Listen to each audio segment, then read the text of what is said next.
Hello students, આ લેક્ચરમાં આપણે ચેપ્ટર નંબર 8 સ્ટાર્ટ કરશું, એન્ટરપ્રાઇઝ જાવા બીન્સ.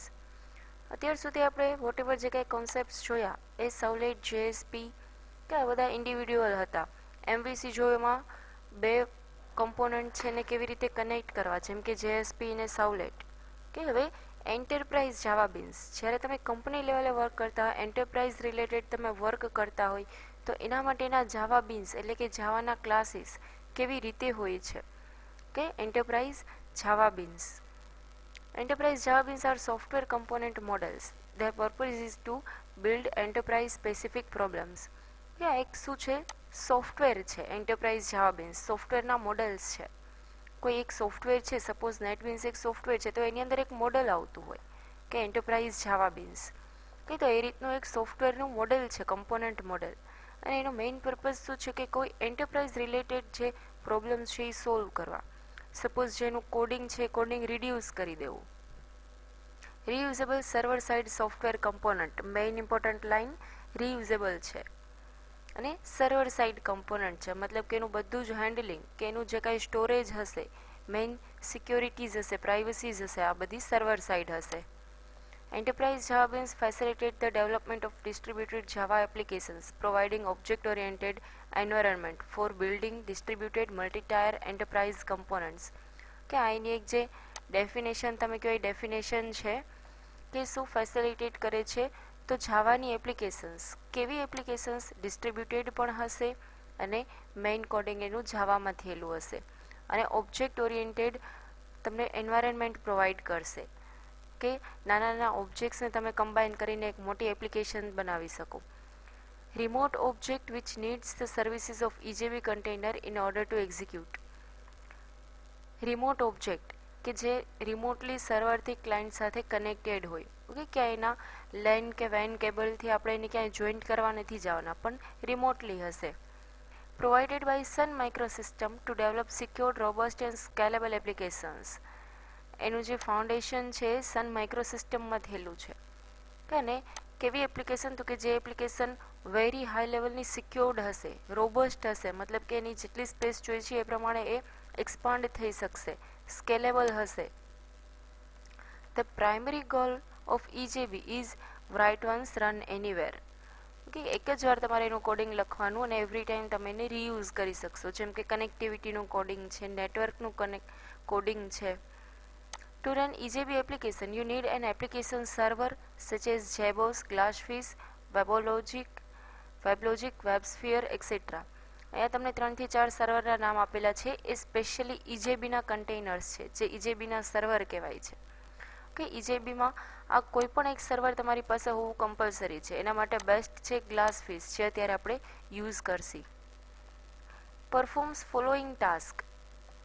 હવે જે ઇજેબી કન્ટેનર છે એ કેટલા ટાસ્ક ફોલો કરશે. એક તો છે લાઈફ સાયકલ, 1 બાય 1 એને જેમ સ્ટેપ વાઇઝ તમારે કમ્પાઇલ કે રન કરવું પડશે એ જ રીતે એ કરશે.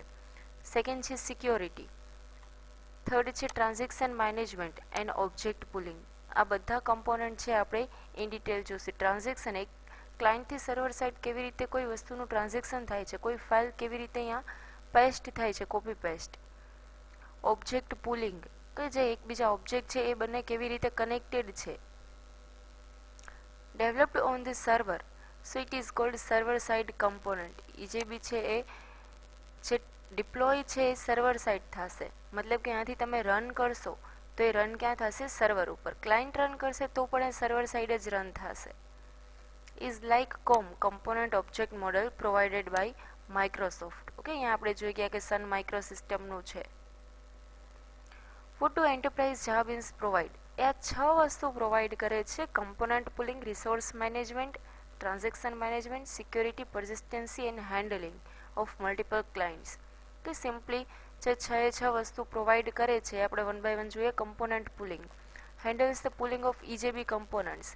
If there are no request for particular EJB, then container will probably contain 0 instance of that component in memory. જો એના પાસે કોઈ રિક્વેસ્ટ આવેલી નથી પડેલી તો પણ એના પાસે 0 રિક્વેસ્ટ તો હશે જ. ઓકે, રિક્વેસ્ટ નથી ઇન શોર્ટ કે એની જે મેમરીમાં સ્પેસ છે તો એઝ ઇટ ઇઝ રહેશે જ, ભલે એની રિક્વેસ્ટ આવેલી હોય કે ન હોય, એના માટેની સ્પેસ તો રાખશે જ. If need arises then it will increase component instances.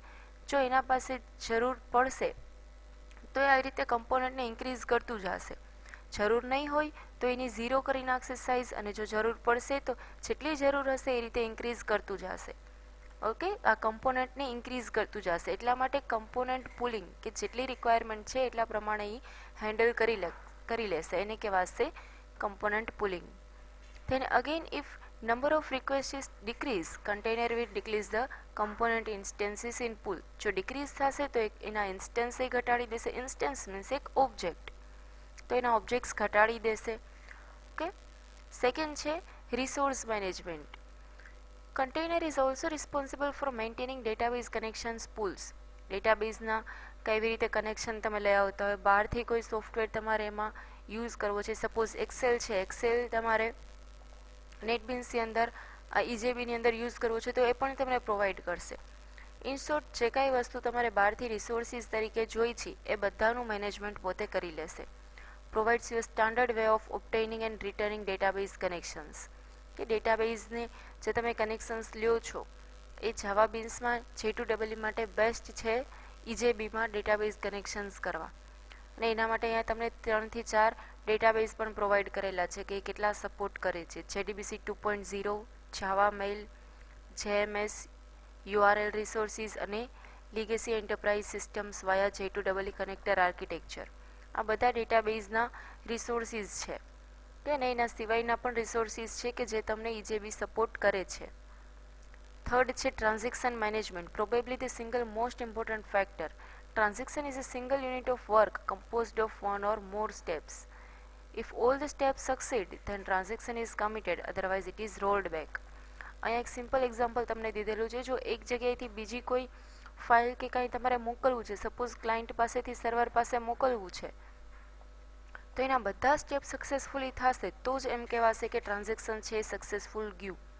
પહેલાં તો એની પ્રાઇવસી ચેક કરતા હોય, મેલ આઈડી સાચું છે કે નહીં, સામે સર્વર સાચું છે કે નહીં, એના પાસે સ્પેસ છે કે નહીં. આ બધા સ્ટેપમાંથી જો એ પાસ થઈ જાય તો જ એનો મેસેજ આવશે કે ટ્રાન્ઝેક્શન છે સક્સેસફુલી થઈ ગયું. અધરવાઇઝ શું થશે, અહીંયાથી રોલ્ડ બેક અને તમને મેસેજ આવી જશે કે ટ્રાન્ઝેક્શન નથી થયેલું. જે રીતે આપણે મેસેજીસના પણ અત્યારે ઘણી બધી એવા એક્ઝામ્પલ્સ જોતા હોય છે. Different types of transaction and it is absolutely unimaginable to not to use transaction in today's business environment. Okay, અત્યારે કે છે કે બિઝનેસ એન્વાયરમેન્ટમાં ઘણા બધા ટાઈપ્સના ટ્રાન્ઝેક્શન્સ થાય છે અને એ બધા ટ્રાન્ઝેક્શન છે એ ઇજેબી સપોર્ટ કરે છે. ફોર્થ છે security. EJB provides its own authentication and authorization. કે તમારી પાસે એની એક્સેસિબિલિટી પણ હોવી જોઈએ અને ફુલ્લી એક્સેસિબિલિટી હોવી જોઈએ. ઇટ મીન્સ કે ઓથોરાઇઝેશન એન્ડ ઓથોરાઇઝેશન આ બંને વસ્તુ છે એ પોતાના છે ઇજેબી પાસે. ક્યાંય એવું નથી કે જાવા પાસેથી સિક્યોરિટી લેવા ગયું, એ પોતે જ સિક્યોરિટી પ્રોવાઈડ કરે છે. Allowing only specific client to interact with the business process. જેના સ્પેસિફિક ક્લાયન્ટ્સ છે એને જ એક્સેસિબિલિટી આપશે કે પોતાના કમ્પોનન્ટને યુઝ કરી શકે, જો એના ઓથોરાઇઝડ પર્સન હશે તો જ. પર્સિસ્ટન્સ મીન્સ પરમેનન્ટ છે work. Container if desired can also maintain persistent data of our application. અમુક ડેટા એવા હોય કે જે ફોરએવર માટે એપ્લિકેશન માટે સેમ હોય. સપોઝ કે કોઈ સોશિયલ મીડિયાની એપ્લિકેશન છે તો એમાં જેનું નામ છે એ સેમ જ રહેતું હોય, ભલે એના ક્લાયન્ટ ચેન્જ થાય, એના અપડેટ્સ ચેન્જ થાય, પણ જે નામ છે એ એઝ ઇટ ઇઝ રહે, મતલબ કે પર્સિસ્ટન્ટ ડેટા થઈ ગયો. તો એવા ડેટાને પણ ઇજેબી છે સપોર્ટ કરે છે. The container is then responsible for retrieving and saving the data for us well taking care of concurrent access from multiple clients. જો એક કરતાં વધારે ક્લાયન્ટ્સ એમાં એક્સેસ કરશે તો પણ એ ડેટાને કરપ્ટ નહીં થવા દે અને તમને જે સિક્યોરિટી છે સિક્યોરિટી પ્રોવાઈડ કરીને તમારો ડેટાને સ્ટોર કરશે. Handling multiple clients. એક કરતાં વધારે ક્લાયન્ટ્સ હશે તો એને પણ સાયમલ્ટેનિયસલી એ હેન્ડલ કરી લેશે. Handles multiple clients for different types. A JSP based thin client can interact with EJB with same ease as that of GUI based thick client. અહીંયા તમને બે બેઝિસ આપેલા છે, એક તો GUI બેઝ અને એક JSP બેઝ. કે GUI ગ્રાફિકલ યુઝરનો ક્લાયન્ટ હશે તો પણ ભલે અને જાવા સર્વરનો ક્લાયન્ટ હશે તો પણ ભલે. બધી ટાઈપના ક્લાયન્ટને એ હેન્ડલ કરી લેશે ઇજેબી. ઇન શોર્ટ કે તમારે સર્વર સાઇડનું જે કાંઈ પ્રોગ્રામિંગ કરવું છે બધું તમે ઇજેબીની અંદર ઇઝીલી કરી શકશો. હવે એન્ટરપ્રાઇઝ એડિશન્સ યુઝ ક્યારે કરવાની? તો કે જ્યારે તમારે રિમોટલી કોઈ પ્રોગ્રામ છે ને એક્સેસ કરવા હોય, રિમોટલી કોઈ એપ્લિકેશનને એક્સેસ કરવી હોય, ઇટ મીન્સ કે ડિસ્ટ્રીબ્યુટેડ હોય, કે સર્વરથી ક્લાયન્ટ એક્સેસ કરતું હોય તો એ ડિસ્ટ્રીબ્યુટેડ થઈ, કે સર્વર ઉપર પડેલી છે અને એક કરતાં વધારે ક્લાયન્ટ યુઝ કરે છે તો એ ડિસ્ટ્રીબ્યુટેડ થઈ. એટલે જ્યારે આવા તમારે રિમોટ એક્સેસની જરૂર હોય. સેકન્ડ છે જ્યારે તમારે સ્કેલેબલ એપ્લિકેશનની જરૂર હોય. Scalable means load balancing, clustering and failover. Load જેટલો તમારે એનો વધારવો હોય એટલો વધારશો તો પણ એનું પરફોર્મન્સ બેસ્ટ હશે. એના ક્લસ્ટર મીન્સ કે જો વધારે ક્લાયન્ટ્સ હશે તો એના ફંક્શન્સ બનાવી લીધા હશે કે એક ફંક્શન છે એ આ પહેલાં 10 ક્લાયન્ટને હેન્ડલ કરે. ઓકે, એ રીતના ગ્રુપ બનાવી લીધા હશે, મીન્સ કે ક્લસ્ટર. અને ફેલઓવર, જ્યાં કાંઈ પણ એરર આવતી હોય પણ સોલ્વ કરી દે, આવી જે એપ્લિકેશન બને એને કહેવાય સ્કેલેબલ. અને થર્ડ છે કે જ્યાં તમારે બિઝનેસ લોજિકની રિક્વાયરમેન્ટ હોય, કે બિઝનેસ રિલેટેડ જેટલી તમારે એપ્લિકેશન્સ જાવામાં બનાવી છે બધા માટે ઇજેબી બેસ્ટ છે. Separated from presentation and persistent layer, because કે સર્વર ઉપર જ હેન્ડલ થતી હશે. એને ક્લાયન્ટને શું બતાવવું, ક્લાયન્ટને કેટલી રિક્વાયરમેન્ટ છે કાંઈ જોવાનું નથી, જસ્ટ સર્વર જેટલી પરમિશન આપશે એટલું જ. હવે અહીંયા જે રિમોટ મેથડ અને ઇજેબી આ બેનો ડિફરન્સ આપેલો છે. Both provide services two access N object running in another. બે સેમ ફેસિલિટી પ્રોવાઈડ કરે છે કે રિમોટલી તમારે કોઈ એપ્લિકેશન એક્સેસ કરવી છે એના માટે. છતાં પણ અમુક ડિફરન્સ છે કે આરએમઆઈ છે એ મિડલવેર સર્વિસીસ છે અને such as security, transaction management and object pooling need to be done by Java programmer. આ બધી વસ્તુ છે એ કોણ કરતું હશે? જાવા પ્રોગ્રામર. જ્યારે અહીંયા ઇજેબી પોતે કરી લેશે ઓટોમેટિકલી.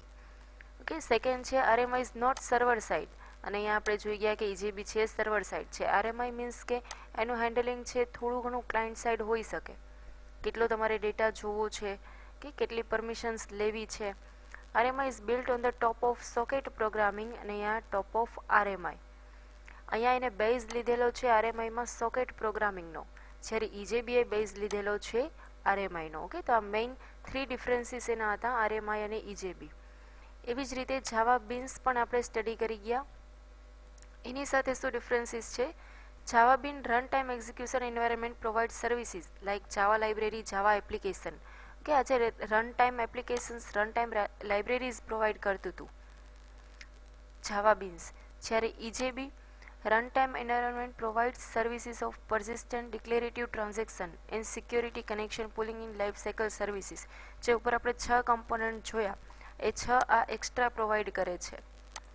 સેકન્ડ છે Java bean architecture is mean to provide format for general purpose component, કે જે જનરલ તમારે એપ્લિકેશન્સ બનાવી છે એના માટે જ જાવા બીન્સ હતું. જ્યારે અહીંયા provides a format for encapsulation and management of business.